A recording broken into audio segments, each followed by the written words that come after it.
সত্ত্বেও আমার ফোন করতে হয়? বাড়িতে মার সঙ্গে ঝামেলা হয়েছে একটু সেটাও আমার নিয়ে ফোন করে জানাবে।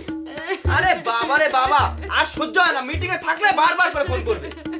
শোনো, এই জিনিসগুলো কিন্তু আমার মধ্যে জমছে, যেদিন বাস্ট হবে না সেদিন কিন্তু তোমার খবর হয়ে যাবে বলে দিলাম আমি।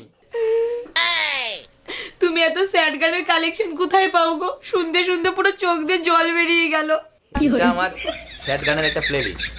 যখন আমার খুব কষ্ট হয় তখন আমি এই গানগুলো শুনি। ও আচ্ছা শোনো না, কি রান্না করছো তুমি আজকে? আজকে না কিছু রান্না করিনি, তুমি বাইরে থেকে একটু বিরিয়ানি অর্ডার করে নাও না গো। আচ্ছা ঠিক আছে, তুমি পরের গানটা শোনো। कौन है ये लोग? कहाँ से आते हैं? মানে কিচ্ছু বলার নেই, একটা রান্না সেটাও করতে পারে না। আমার নাকি বিরিয়ানি অর্ডার করে খেতে হবে।